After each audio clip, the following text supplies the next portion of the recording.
What's up, everybody, and welcome to ITG Daily, the show that brings you the hottest of gaming news. I'm Drew Bosley. You can find me on Twitter at ArtisticGamer28, and that's the one, the only Scott Savage. You can find him on Twitter at Savage. Scott, happy PUBG new map day today for consoles. Hey, I'm liking your voice, actually. There's something a little bit darker, a little bit gruffer about it. Yeah, it's this cold of fighting. My goodness, it's rough. I gotta get you to do a snake line before the show's up. Yeah, it's funny because we were talking about you last night, making your snake impressions and how good you crush that, and I'm like, I cannot do that stuff. That's not something I can master at all. You're closer than you know. No, well, not today, dude. I can barely talk as it is, but this is what we do for a living here over on twitch.tv/the official ITG, as well as YouTube at ITG Reviews. That is where you can join us live at 11 a.m. Eastern every day, Monday to Friday. But if you can't join us live, hit us up later. InsideTheGame.ca podcast services and TV streaming networks around the globe. Coming up on today's show, well, Grand Theft Auto fans are back at it once again and stumbled across some more leaks. The latest character from GTA 6, Uncharted, and The Last of Us director Bruce Straley finally reveals what he's been up to, and Discord making his way over to Xbox. Yeah, it's been, that's it. I never thought that day was coming because I thought they partnered with PlayStation, so I'm a little puzzled by this one. Where's PlayStation in Discord? Like, I don't. What's going on there, Scott? What is happening? But dude, are these only theater kind of announcements? That's what I'm wondering. Is this just kind of like a back and forth, but over something that wasn't quite contentious yet? Yeah, right. Like, it seems like there's two deals in the works, and then Sony landed the deal, but Xbox made it first. Isn't that kind of weird? Yeah, Discord is a clear winner here. Well, yeah, absolutely. Brad joins us over on Twitch. Says Snake Off. Watch it on YouTube. You can catch it over the Northern Nerdcast YouTube channel. I'll definitely be checking it out. I still haven't made it there. I'm so busy. Sorry, Brad. I will make it there. I was just talking to Nate about it. He said it was a great interview. So good job on you. Keep it up. Brad, Scott, let's get going, guys. It's Grand Theft Auto fans think the first GTA 6 character has leaked. Scott, the rumors continue, man. It is anything that comes around with GTA 6 fans, or just anything GTA at all. Fans are all over it, as Grand Theft Auto fans, or at least some GTA fans, think the first GTA 6 character has been leaked, courtesy of the resume of an actress. Help me out here, Scott. I had it earlier, dude. Natonia Monet. That's what I thought. I think it is Monet.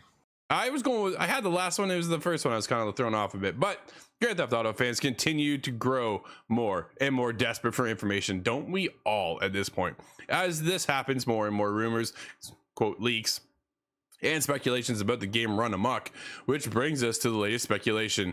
And the latest speculation about GTA 6 is accurate. The game's internal codename has leaked as its first character. Over on the GTA forums, the resume of the actress Monet has been making the rounds. Why? Well, the actress resume mentioned work on a game called Fireball.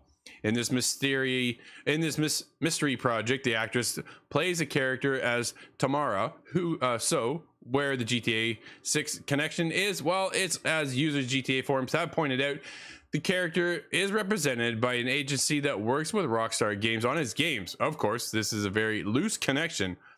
For one, Fireball could be a code name for any game. Two, it could also be a game called Fireball. That said, things do get a little bit spicier. Not long after Grand Theft Auto fans began to connect the dots, the resume was updated a bit about Fireball, and Tamara was wiped. Scott, at the moment of publishing, none of the implicated parties have commented on any of this. There's no big surprise there. I don't think we'll get any news. This is just pure speculation that Monet could be. Well, so we've heard that it's a brother-sister combination, right? And it sounds like she's playing the role of Tamara, and that's where we're kind of getting into here. So we're getting a little bit of what's going on kind of behind the scenes, but we're really just kind of grasping at straws, aren't we? Yeah, there's really nothing to go on more at the moment, but this is evidence that anything that comes to light or even enters a computer at some point is going to be revealed. People will dig it up. I'm wondering if we're going to have any sort of secrets towards the release. Yeah, you know what? Like fans and data miners are all over this stuff. So if you come across like a LinkedIn profile, people are like scouring the internet for any information we can get on GTA 6. And you know what? To Rockstar's credit, dude, they hold a tight ship over there, and not much is really ever leaked. There are certain leaks, obviously, that do actually make it out in the rounds. But one of the best companies and studios around for holding things so close to the chest, I think, is Rockstar. Which is nice to see, though, too, isn't it? It is, yeah. It's good that there's like studio cohesion. Somebody gets it on lock. But Well, I'm thinking about Fireball. What do you think Fireball means? man, that's the Or is thing. that just somebody's favorite drink? Maybe, right? Fireball whiskey, dude. It could be anything at this point. Like, do you think it's actually a new game, or I think it's just the code name of GTA 6? Because honestly, at the end of the day, when Rockstar reveals what the next GTA title is going to be, dude, would it be GTA 6 Fireball? That's just an internal code name, right? So that people kind of Yeah. get off the scent a little bit, but at the end of the day, people dig and dig and dig, and then that's where you are. So who knows? Northern says maybe it's code for the game we no longer speak of. Agent. There's that game. How about that one? Hmm. That's a game we don't speak of anymore. Man, the opportunities like we can see with that game. Scott, I tell you, that one hurt, dude. There's so many things that don't make it out the door, and that's just one of them. Yeah, We were talking about predecessor yeah. or Paragon. We talked about Paragon. Paragon. Yeah, it was Paragon because now Yeah. we have. Okay, so here's a quick little update on the MOBA scene. Right now, Paragon, obviously with Epic working on Paragon, basically closed it up because of Fortnite. I have no idea why. I don't understand. Fortnite, never heard of that game. But from What's there, that? yes, exactly. From there, Omega Studios picked up some of the assets and then has now worked on Predecessor. They're coming out with that. They just had some funding of $20 million to keep that project going, which is incredible. Fault took the assets as well from Paragon. They're now launched on the Epic Games Store, and we're gonna be checking that one out. Scott and I will be jumping into that, and we'll be comparing to the two. Dude, I've got like 140 hours in Paragon. I know I'm light on some of them, but for my first MOBA, like that's pretty. Man, I never expected that. Let's be honest. So we'll be checking out Fault and see where that one lands in comparison, because everybody's gonna be comparing the two. And then there's another one called Ethereal, which is a unique MOBA in itself. And basically, how a MOBA works is that there's typically 3 lanes: the middle, and then you got each side. But each side of the map is identical.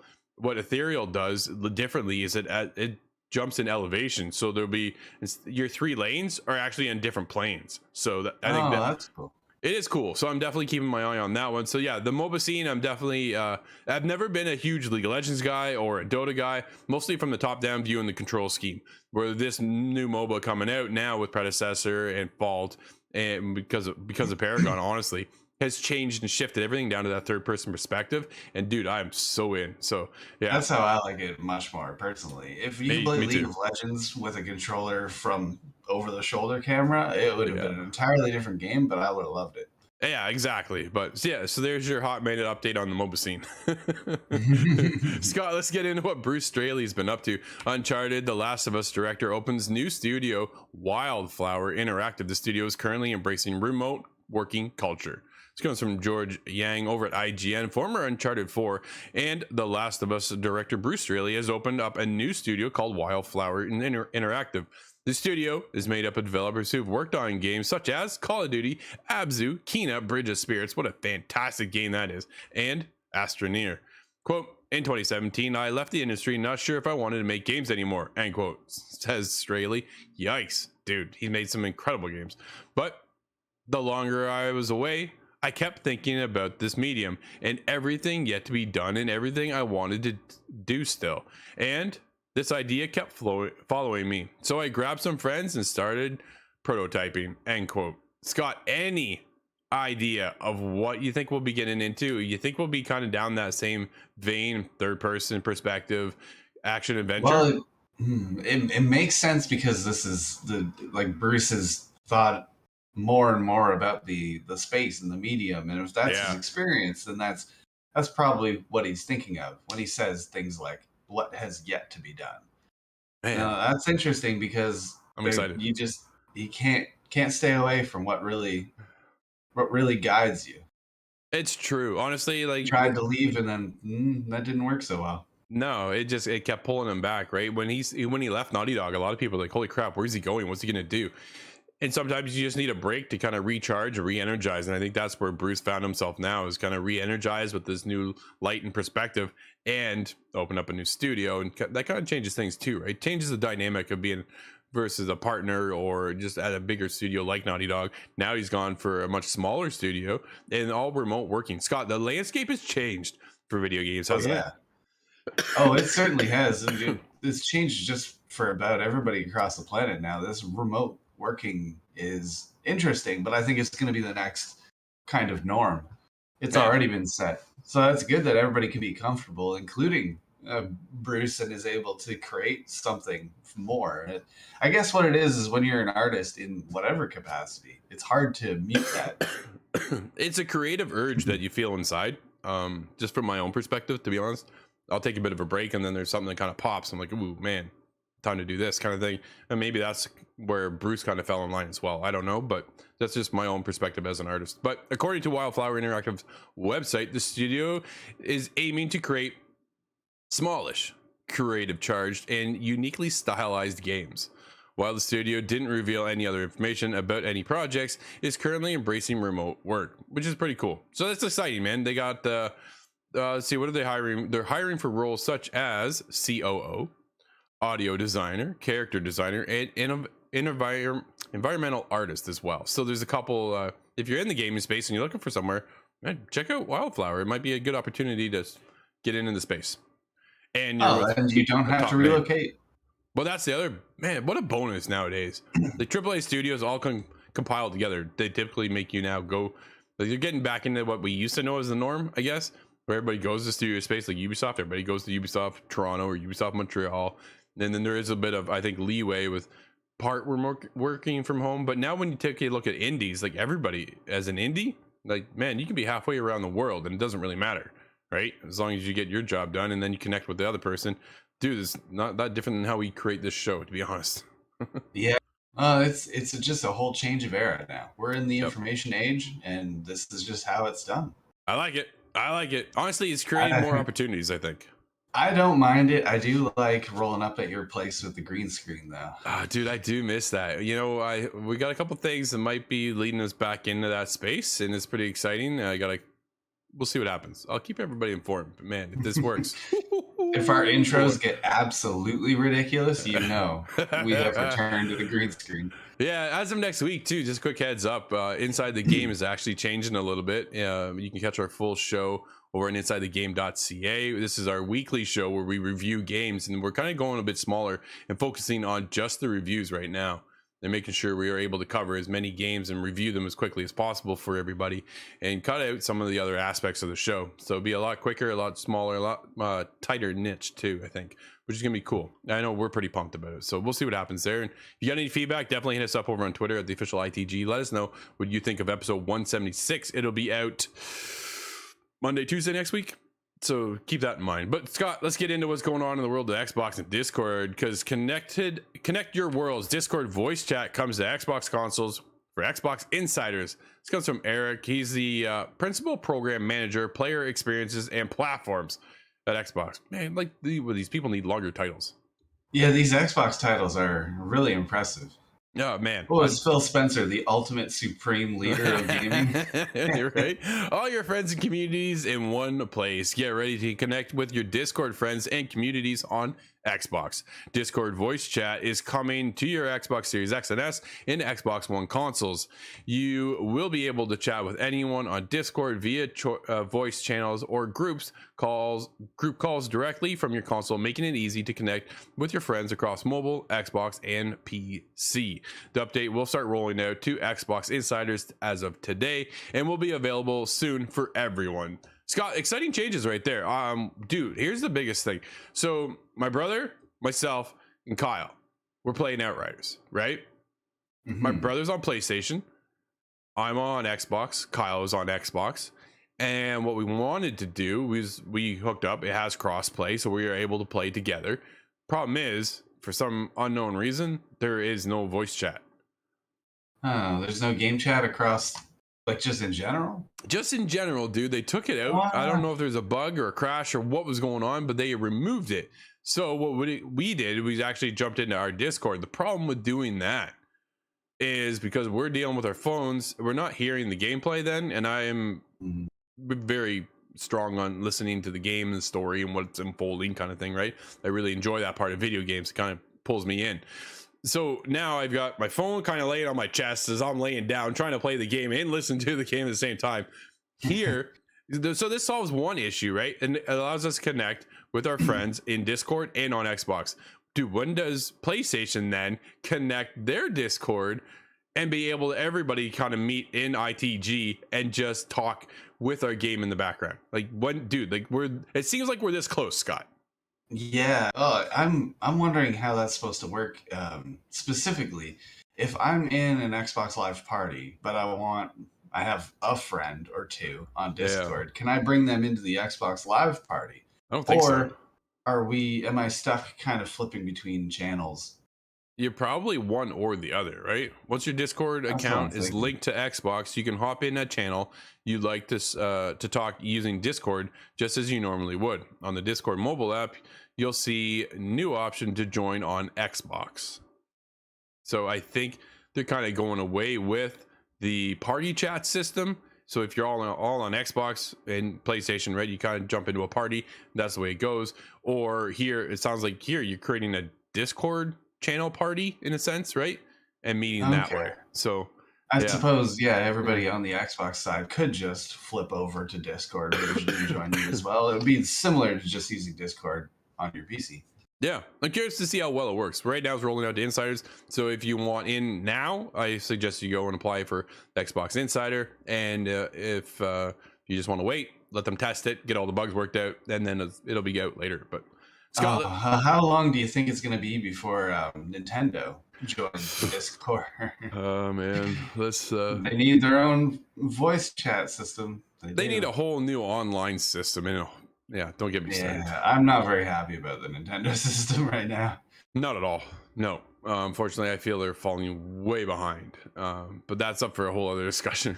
Scott, let's get into a hot topic right now. The Last of Us fans call remake, quote, a cash grab after leaked gameplay. This comes from Kate over comicbook.com. Fans of The Last of Us are getting upset over new leaked footage of The Last of Us Part 1 and new PlayStation 5 remake of the beloved 2013 game. Ever since it was rumored, fans have been confused by the idea of the remake of The Last of Us. After all, the game is only 9 years old, received a PS4 remaster, and is backwards compatible on PS5. Like, what is going on? I'm just picturing a game list just full of The Last of Us 1. Right, so yeah, Last of Us, oh, man, there's like 3 versions of it then. So you got the original PS3 version, then you've got the PS4 remaster, then you have the backwards compatible PS5 version, and now you're getting a remake for PS5.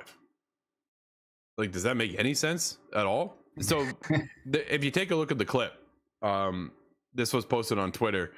Dude, it is it's not looking that great. I'm gonna be honest. And I know we all heard Neil Druckmann, talk about this is their vision of how they wanted The Last of Us Part 1 to be in the first place.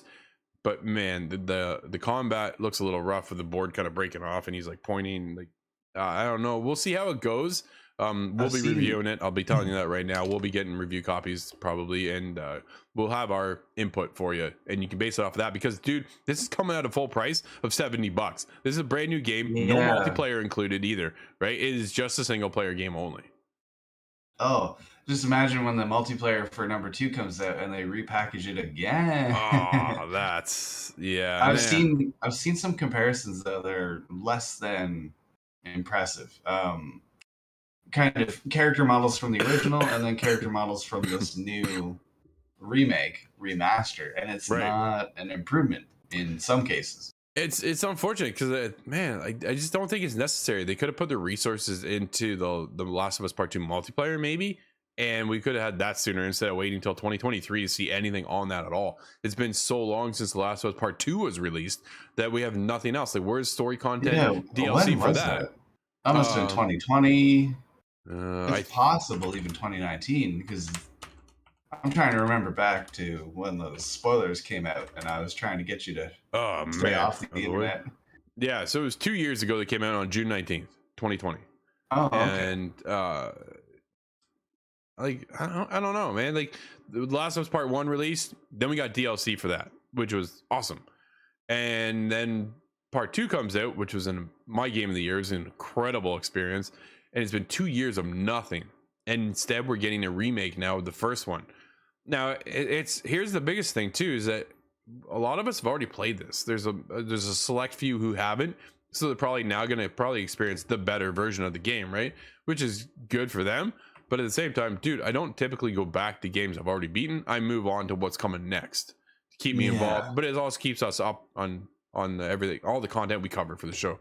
But regardless, it's still one of those things. Like, man, they could have been working on other projects. Years. It's been so weird that years. it's been 2 years. Do you think it's even going to come out in that form, or will it be a standalone project, a title that you have to get separately? I'm really wondering at this point because it's such a weird situation. And there's no, I can't help but make a parallel to Halo. Can you imagine if Halo waited 2 years? Could you imagine? They would just shut the door on 343. Yeah, it would be oh man. The problem is we're already so concerned with what's going on in the world of Halo, but I was gonna say the DLC, the multiplayer aspect of The Last of Us Part 2 is a standalone piece of content. I believe, yeah, don't quote me, but I'm almost positive that it's free to play. I think that at this point they have to be free to play. If they charge you for the remake at $70 and then they charge you say 40-50 bucks for the multiplayer, I know all of us are hungry to play the multiplayer. Dude, like I cannot wait to jump in to see what they were doing here with the multiplayer. I really need to get in on this. I want to know exactly what's going on. I have as much hype for this as I do for GTA 6.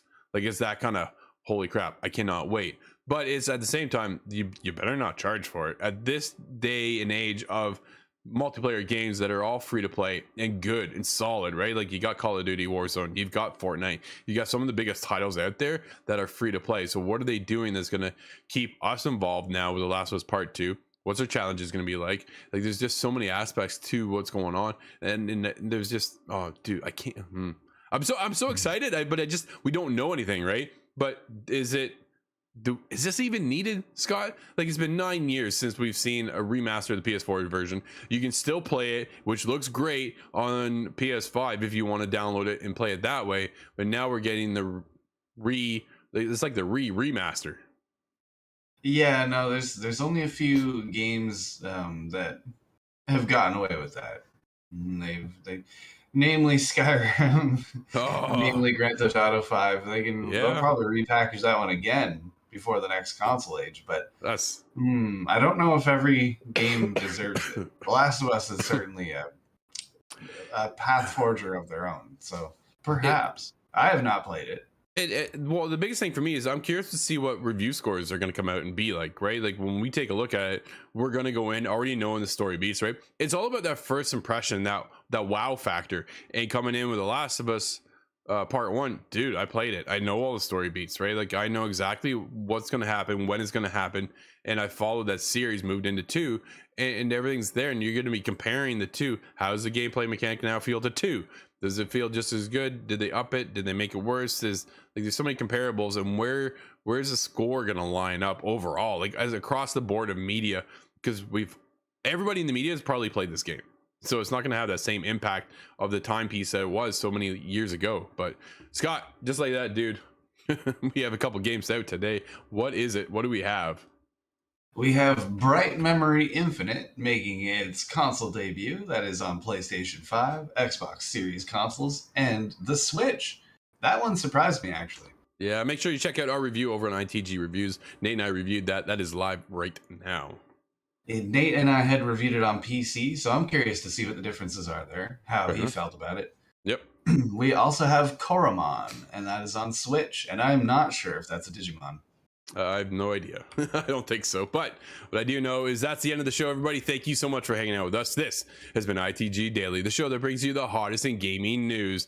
You can always join us live over on twitch.tv/the official ITG, as well as YouTube at ITG Reviews. But if you can't join us live, hit us up later inside the game.ca, podcast services, and TV streaming networks around the globe. Until tomorrow, I'm Drew, that's Scott, and we'll see you inside the game.